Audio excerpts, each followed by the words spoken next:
Yo, what's going on, guys? Welcome back to the channel. So in this video, you guys saw the title, you guys saw the thumbnail. We're going to be taking a look at Wuthering Waves HP inflation. And before you guys crucify me, I'm not saying that HP inflation is an issue in Wuthering Waves, but I'm just curious to see what the HP increase looks like in Wuthering Waves TOA. So we're using this website over here called Hakushin. Now, we're going to take these numbers with a huge grain of salt because maybe they're not accurate. Who knows? But of course, we're just doing this for fun. You know what I'm saying? We're just doing this for fun. And I'm just really curious to see what the HP increase looks like. So before I made this video, I decided to take a look at, of course, Thundering Mephiss, who is 459,000 HP. And this is in Resonant Tower. And then when we take a look at what's like this tower, like TOA right now in the game, Thundering Mephiss still the same HP, which is 459,000. So it's pretty obvious when it comes to Wuwa's HP increase. It's either it stays the same or they increase it if the enemy is in the middle tower. And the reason why I say that is because when we take a look at the middle tower, there's only one boss for level 1 in a middle tower. Right? Let me switch on over to the game for you guys real quick. So for the middle tower here, let me find Wuthering Waves. Is it this right over here? Yeah, there it is. Okay.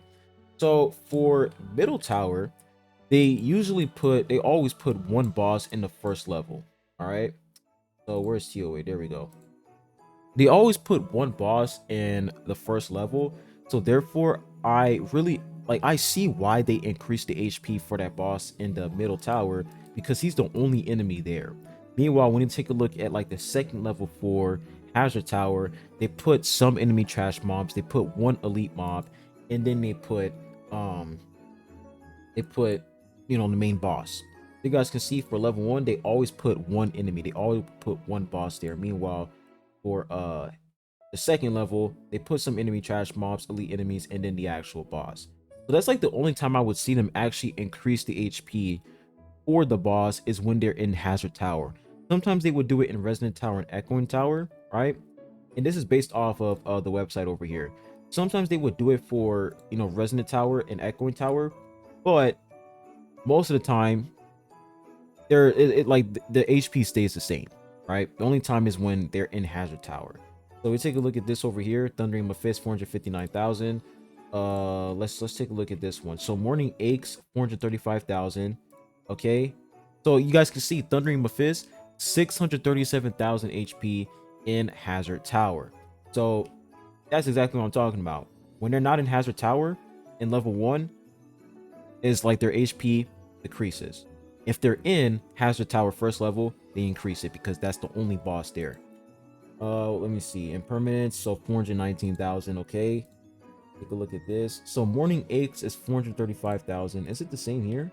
Yeah, it's the same because that's not reset. I don't think it's reset. So 468,000. So 582,000. So you guys can see what I'm saying here. So Impermanence Heroine, however you say his name, fucking Dodo Bird, 419,000. And then when they put this boss in Hazard Tower, 582,000. Okay, 582,000. Let's keep going here. Infernal Rider, still the same there. Okay, this is still the same. Okay, 468. Okay, so now they added Scar, which was 637,000. And then Morning Aches is back down to 435,000. Now let's move on over to this over here. Yeah, let's move on to this one. Okay, this is the one that we just checked out. Bro, how many times are we gonna put Infernal Rider here? Come on. I'm trying to find like an actual different one here. Okay, so Morning Aches, 435,000. Hazard Tower. Infernal Rider, 650,000. So you guys can see what I'm saying here. Infernal Rider went from like 400,000. If we come back over here, where can I find it at? Okay, 468,000. And then when they put him in Hazard Tower, 650,000. So you guys can see the trend here when it comes to Wuwa's HP increase. Let's come to one that's pretty recent. So this one, Mech Abomination 460,000. Okay, 20. Okay, Dragon Dirge 535,000. Now one thing I noticed, Which enemy has like the highest HP? I will say Dragon Dirge. I think he's second. And number one, I think is probably like who was it again? So you guys can see for Dragon Dirge, 743,000 in Hazard Tower. Sentry Construct is 811,000. So I think Sentry Construct has the highest HP. And then second to Sentry Construct is Dragon of Dirge. Now I can actually see that because Dragon of Dirge does have, I wouldn't say he has a lot of HP. It really depends on which character you're using. You can still clear Dragon of Dirge with like old characters, but like if we were to compare his HP to other enemies, he definitely has more HP, so I can see that. Let me see. Crownless having 180,000 is kind of weird. I'm not gonna lie. You guys can see Tempest Mythos 512,000, and then Dragon Dirge 535,000. So you guys can already like understand how the HP works, and this is based off of this website. I'm gonna put the link to this website in the comment section down below for you guys, so you can take a look at it. But based off of what I'm seeing so far, when they place a boss in Hazard Tower, they increase that boss's HP. But when that boss is not in Hazard Tower, they place it in Resonant Tower, Echoing Tower, the HP decreases. Okay. Now I want to show you guys the characters I'm using, right, for Resonant Tower. Now when it comes to Hazard Tower, I ain't gonna lie, bro. I've been struggling lately on Hazard Tower because I'm just probably not dealing enough damage. And when it comes to the teams I'm using, like I can't wait to get Lupa, to be honest. Like when I get Lupa, yo, Chung-Li, Brand, they about to go crazy. But you guys can see when it comes to the characters I'm using Chung-Li, Senwa, and Brand to literally clear, these enemies in Hazard Zone, right? Fallacy of no return, Chung-Li, Brand, Senwa. My Senwa isn't even built. She isn't even built. And you guys do see they have like this area effect where it says enemy havoc resistance is decreased by 10%. And it says casting an echo skill increases attribute damage by 6% for all resonators in the team, stacking up to 4 times. The same resonator with identical echoes cannot trigger this effect multiple times at 4 stacks per damage, blah, blah, blah, blah, blah. So like, I'm not really taking advantage of the havoc resistance shred, but I'm still able to clear this easily. You know what I'm saying? I'm still able to clear this easily. For Echoing Tower, now I did take advantage of the spectral resistance shred, is really helpful. But even if you're not taking advantage of the area effect, you can still do really, really well in Power of Adversity and Wuthering Waves. Meanwhile, when it comes to like HSR, my biggest issue with HSR, and we can all agree when it comes to HSR, for Memories of Chaos, old characters can no longer keep up with new bosses in Memories of Chaos. When we take a look at all the Euphorious characters are extremely busted, especially DPS units. Insane in Memories of Chaos. Meanwhile, when it comes to characters like Sela, Blade, now the thing is, if they decide to release more support characters that can actually amplify the performance of old characters, that could be very good, right? Let's say, Blade, right? Hyacinth did buff Blade a little bit because she does provide additional max HP, which is pretty good for Blade. But at the same time, it's just not enough, because if they're going to keep increasing enemies' HP, it's just not going to be enough. You know what I'm saying? Like when we take a look at HSR's HP increase, it is just horrific, man. It's so bad, bro. It's so bad. So HSR HP inflation. Let's take a look at this. Let me see if they actually have a graph here that we can take a look at. So you guys can see here for HSR, this is what HP inflation looks like in this game. Now this is like December 3rd, 2024, but it's insane, bro. Like when you guys look at the huge spike in HP increase, it's like, how the fuck do you expect old characters to keep up with this? You know what I'm saying? Like it's like they're constantly increasing the damage ceiling, and at the same time they're constantly increasing the HP. Meanwhile, old characters are just getting pushed down more and more and more and more and more. Meanwhile, when we look at Wuwa, it's like the only time they would actually increase the enemy's HP is when they would place them in Hazard Tower. And it's not like they're like, when they place that enemy in Hazard Tower, they're increasing their HP more and more and more compared to like previous resets. No, it's still the same. It's just that they place them in a Hazard Tower, they get an HP increase, and then after that reset, they put them back in echoing tower or resonant tower, and then their HP gets decreased. And I think that's pretty balanced. Like, I think that's pretty fair. So what we're gonna do is we're gonna come back over here in Wuwa. All right, Wuthering Waves. Now I'm gonna be real with you guys. I would try Hazard Tower, but Hazard Tower, what's his name? Crownless is just so fucking annoying to deal with. I'm gonna be real with y'all. But we're just gonna go ahead and let's just like, which one should we do? Yeah, let's go ahead and do this right here. My Senwa, like, I want you guys to pay attention to my Senwa here. He's not even fully built, bro. Level 70. This is her weapon, Commando Conviction. These are the echoes. Like, she's not even fully invested, bro. And I like to restart this. You know what I'm saying? Like, when it comes to Wuwa's in-game content, I feel like it's very fair and it's very balanced. And that's what I like about TOA and Wuwa. You can still use old characters, which is really nice. I just hope later on in the future it doesn't get as bad as HSR to the point where, all of a sudden these old characters, they don't work anymore. But I don't think that's going to happen because the game has been out for a full year, and when it comes to TOA, everything's been looking really, really good so far. So let's go ahead and just clear this just for fun, and let's see what happens.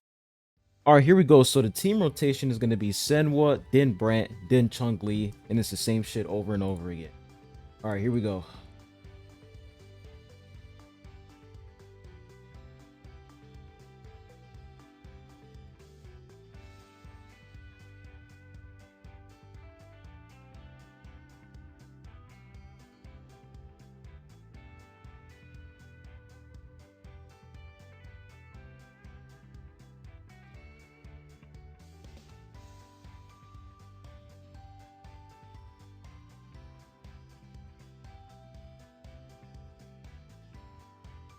Nice.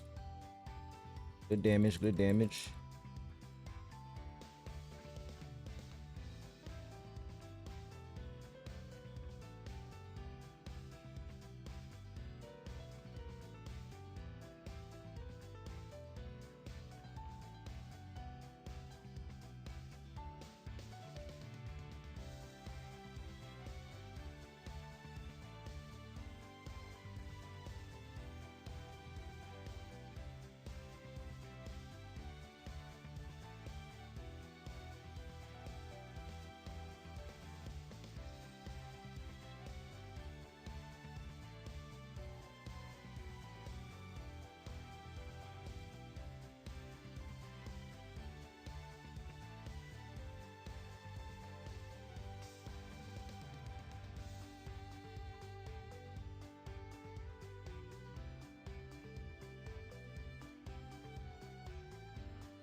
Ooh, that was a big one right there. Nice.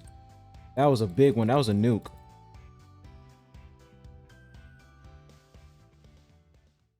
Okay. No crit? Crazy, man. We did not crit there.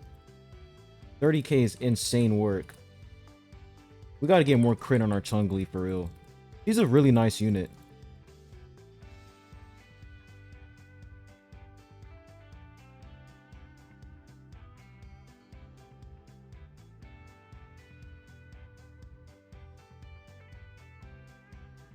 No, he dodged it. What an asshole. He literally dodged it. Okay, Chun-Li should be able to finish it here, though. Come on. He should be able to finish it. Oh my gosh. Oh, bro. Dude.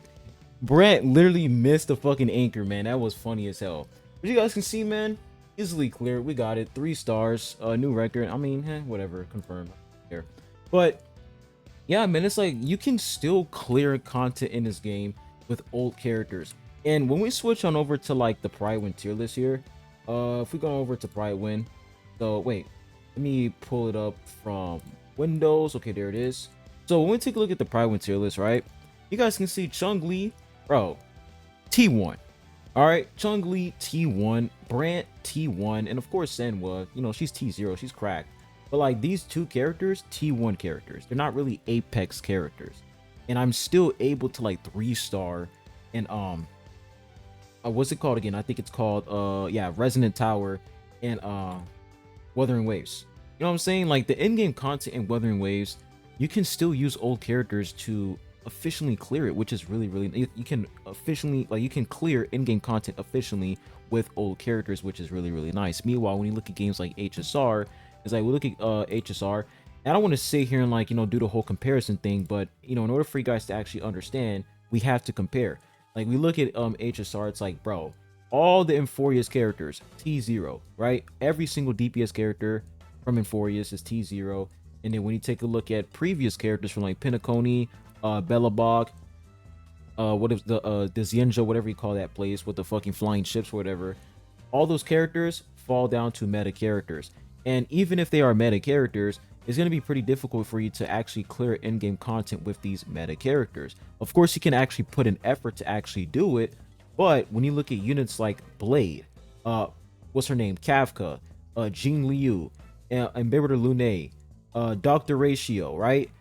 Argenti, you look at all these characters, Silverwolf, it's like they used to be so cracked back in the days, and to see how much they like fell off is really sad. Like Kafka and Black Swan was insane. You guys remember the dot meta? Dude, Kafka and Black Swan, she completely flipped the dot meta. And to see how dot meta is right now is just incredibly sad. So yeah, back to Wuthering Waves. When it comes to HP inflation in Wuthering Waves, not really a problem. They increase it from time to time whenever they put them in the middle tower, but when they put them back in like Resonant Tower or Echoing Tower, they reduce their HP again. I think the only time they actually increase it is when they put enemies in Hazard Tower, because whenever you're fighting against one of the bosses in Hazard Tower, there's only one boss and no enemy trash mobs, and that's pretty much it. When I think that's pretty fair. Plus, the enemies in Hazard Tower, they're like level 100. Meanwhile, the enemies in Resonant Tower and Echoing Tower, they're at like level 90. So that's why they have that HP increase in Hazard Tower. But once again, you can still clear content with old characters. That's all that matters. If that wasn't the case for Wuthering Waves, if it was like, okay, I go on Wuthering Waves, I can't clear in-game content with Dan Jin, I can't clear it with my Chung Li, I can't do it with my Brant, I can't do it with who's another DPS character I have? Wait, who's another one I have? Oh yes, I wouldn't say Zani just released, but let's say I couldn't clear with Gion, or I couldn't clear with Zhang Liao. That would be a problem. You know what I'm saying? That would be a problem, and I would have no choice but to summon for the latest 5-star DPS unit. But that's not the case, because you can still clear content with old units, and that's all that matters.